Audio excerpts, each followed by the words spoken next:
प्रकट दृष्टि में आपका फिर से स्वागत है।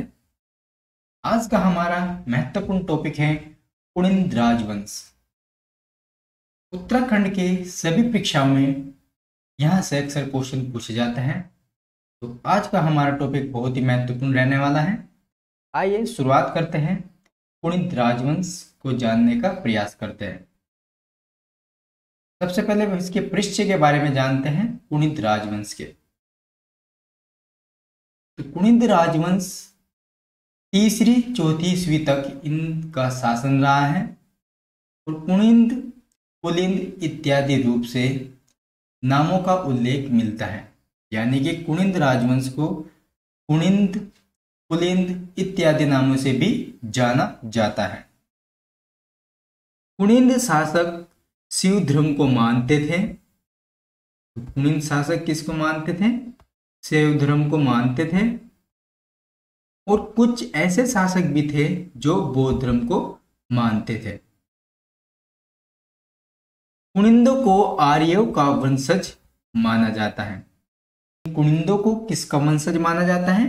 आर्यों का वंशज। अक्सर क्वेश्चन यहां से पूछ लिया जाता है कि कुनिंदों को किसका वंशज माना जाता है। तो कुनिंदों को किसका वंशज माना जाता है? आर्यों का वंशज। और आर्य कहां से आए थे? ये मध्य एशिया से आए थे, क्योंकि भारत में किसके लिए आए थे? चरगाह की खोज में। कुनिंद जाति उत्तराखंड पर शासन करने वाली प्रथम राजनीतिक शक्ति थी। कि कुनिंद जो जाति थी उत्तराखंड पर शासन करने वाली प्रथम राजनीतिक शक्ति थी। और अशोककालीन अभिलेख में इस क्षेत्र के निवासियों के लिए पुलिंद और इस क्षेत्र के लिए अप्रांत शब्द का प्रयोग किया गया है। देखिए, तो इसकी हमें जानकारी मिलती है, अशोककालीन अभिलेख से इसकी हमें जानकारी मिलती है। और जिसमें यहाँ के जो निवासी थे उसके लिए पुलिंद शब्द का प्रयोग उन्होंने किया है। अशोककालीन अभिलेख में यहाँ के निवासियों के लिए किस शब्द का प्रयोग किया है? पुलिंद शब्द। पुलिंद शब्द एक संस्कृत का शब्द है जिसका अर्थ होता है जंगली। और इस क्षेत्र के लिए अप्रांत शब्द का प्रयोग किया गया है अशोककालीन अभिलेख में। प्रांत शब्द का शताब्दिक अर्थ होता है पश्चिमी समांत का देश या निवासी। अब हम देखते हैं कुनिंदों की जानकारी हमें किस किस स्रोत से प्राप्त होती है, यानी कि कुनिंदों के बारे में हमें कहां कहां से जानकारी मिलती है। तो सबसे पहले हम बात करेंगे साहित्यिक स्रोत के बारे में।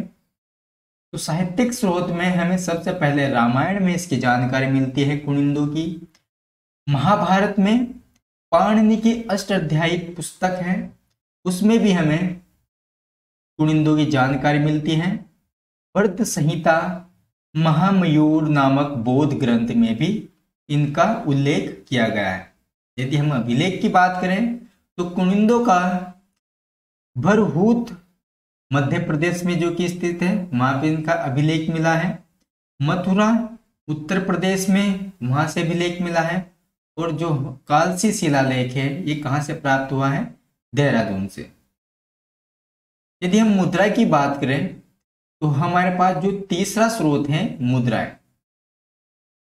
अमुभूति प्रकार की मुद्राएं वे चांदी और तांबे से निर्मित थी। और जो कि लिपि उनकी कौन सी थी? ब्राह्मी और ख्रोष्टी। अल्मोड़ा प्रकार की मुद्राएं तांबे की बनी हुई थी। और जो कि उनकी जो लिपि थी वह कौन सी थी? ब्राह्मी। जो नेक्स्ट है जो हमारी छत्रेश्वर प्रकार की मुद्राएं, वह भी तांबे की निर्मित थी। और जो लिपि थी उनकी वह ब्राह्मी। और उन पर जो चित्र अंकन किया गया था वह शिव और वृक्ष का चित्र अंकन किया गया था। अब हम बात करते हैं कुनिंदों की राजधानी के बारे में। सर्वप्रथम श्रीनगर गढ़वाल को कुनिंदों ने अपनी राजधानी बनाया। उसके बाद कालकोट, वर्तमान जो कालसी देहरादून में स्थित है, उसको उन्होंने अपनी राजधानी बनाया। और बहट सहारनपुर उत्तर प्रदेश कुनिंदों ने इसे भी अपनी राजधानी बनाया। तो कुनिंदो की जो राजधानी रही है वह कौन कौन सी रही है? श्रीनगर, कालकुट और बेहट। तो यह कुनिंदो की राजधानी रही है। कुनिंद शासकों का विवरण, यानी कि हम इसके विवरण के बारे में जान लेते हैं। तो अल्मोड़ा मुद्राएं में कुल 8 राजाओं के नाम और 58 सिक्के मिले हैं, जिनका विवरण निम्नवत अल्मोड़ा मुद्राओं में उल्लेखित है। कुनिंद वंश का सबसे शक्तिशाली जो शासक था वह कौन था? अमोघभूति। वेरी इंपॉर्टेंट प्रश्न, अक्सर यहां से क्वेश्चन पूछा जाता है कि कुनिंद वंश का सबसे शक्तिशाली शासक कौन था? तो कुनिंद वंश का सबसे शक्तिशाली शासक कौन था? अमोघभूति। तो यह अनुमान कैसे लगाया गया है? क्योंकि इसके सिक्के पर जो खरोष्ट लिपि में लिखा हुआ है कुनिंदस्य अमोघभूति महर्जस, जो कि संस्कृत का शब्द है। कुनिंदस्य अमोघभूति महर्जस का जो अर्थ होता है कुनिंद का अमोघभूति महर्जस यानी महाराजा। तो कुनिंदों का जो महान शक्तिशाली राजा कौन था? अमोघभूति, जो कि उसके सिक्के पर लिखा हुआ है। और ये किस लिपि में लिखा गया है? खरोष्ट लिपि में।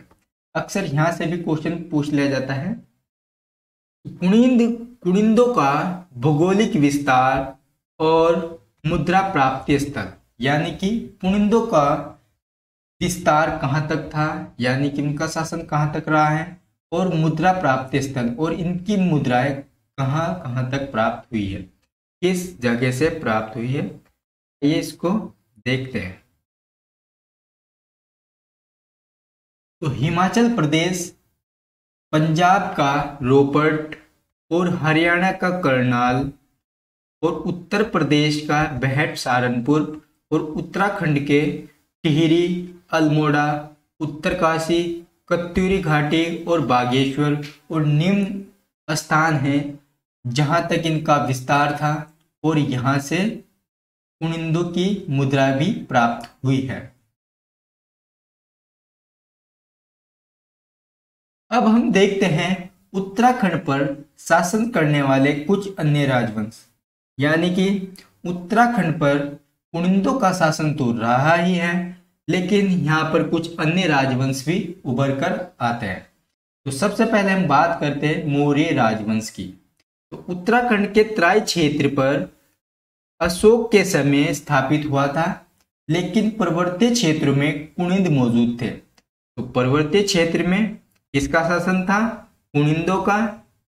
और मौर्य राजवंश की सीमा की जानकारी देहरादून के कालसी शिलालेख से मिलती है। तो यानी कि जो उत्तराखंड पर शासन करने वाले जो शक्ति है मौर्य राजवंश, इसकी जानकारी हमें मिलती है देहरादून के कालसी अभिलेख से। तो कालसी अभिलेख से हमें पता चलता है कि उत्तराखंड पर मौर्य राजवंश का भी शासन स्थापित हुआ था। नेक्स्ट वंश जो है शुंग राजवंश। तो मौर्य के पतन के बाद उत्तराखंड के तराई क्षेत्र पर शुंगों का शासन रहा, और इसकी जानकारी हमें मिलती है देहरादून के अंबाड़ी गांव से। तो देहरादून के अंबाड़ी गांव से किस चीज की जानकारी मिलती है? शुंग राजवंश की, क्योंकि मौर्य राजवंश के पतन के बाद जो नई शक्ति उभर कर आई वह शुंगों की थी। तो यहाँ पर शुंगों ने अपना शासन स्थापित किया।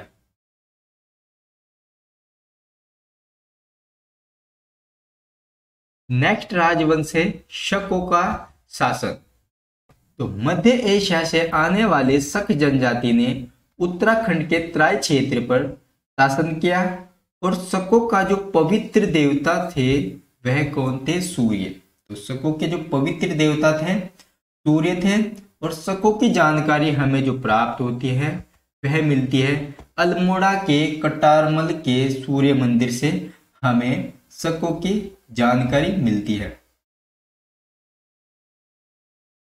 और यहां से अक्सर क्वेश्चन पूछा जाता है कि कटारमल मंदिर किससे संबंधित है? तो वह किससे संबंधित है? सूर्य देवता से संबंधित है। और ये कहाँ पर स्थित है? अल्मोड़ा में। अल्मोड़ा का एक जगह है कटारमल। तो यहां से भी अक्सर क्वेश्चन पूछा जाता है। अब हम बात करते हैं शकों के बाद जो शासन करते हैं वह करते हैं कुषाण। तो शक राजवंश के बाद कुषाणों ने उत्तराखंड के तराई क्षेत्र पर अधिकार किया था और इसकी जानकारी हमें कहां से मिलती है? उनके सिक्कों पर। उनके सिक्कों से हमें यह पता चलता है कि शक राजवंश के बाद जो नई शक्ति उभर कर आती है वह कुषाणों की थी। तो इसकी जानकारी हमें कहां से मिलती है? उनके द्वारा चलाए गए सिक्कों से। नेक्स्ट शक्ति की बात करते हैं योधे राजवंश की। जैसे ही कुषाणों का पतन हो जाता है तो योधे राजवंश के द्वारा उत्तराखंड के क्षेत्र पर अधिकार कर लिया जाता है। तो यानी कि कुषाण के पतन के बाद योधे राजवंश के द्वारा उत्तराखंड के क्षेत्रों पर अधिकार कर लिया जाता है। गुप्त राजवंश के समकालीन नागवंश, यानी कि उत्तराखंड के तराई क्षेत्र पर गुप्तों का शासन रहा है और इसकी जानकारी प्रयाग अभिलेख से मिलती है। तो इसकी जानकारी हमें मिलती कहां से? प्रयाग अभिलेख से। गुप्त राजवंश के उत्तराखंड तराई क्षेत्र नागौर ने अपने अधीन कर लिया था। तो गुप्त राजवंश के जो उत्तराखंड का जो तराई क्षेत्र था वह गुप्त राजवंशों ने यानी नागों ने अपने अधीन कर लिया था। अब बात करते हैं मोखरी राजवंश। जैसे जैसे गुप्त और यशोवर्मन के पतन के बाद भारत का नेतृत्व मोखरी शासकों ने संभाला था, तो इन्होंने इस क्षेत्र में अनेक देवालयों का निर्माण किया था।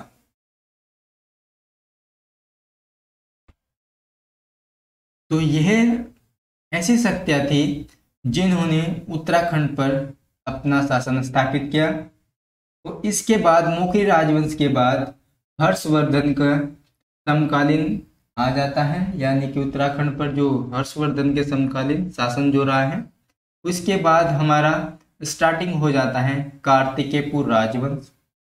यदि उत्तराखंड दृष्टि का आपको यह सेशन अच्छा लगा है तो उत्तराखंड दृष्टि चैनल को लाइक एंड सब्सक्राइब जरूर कीजिए।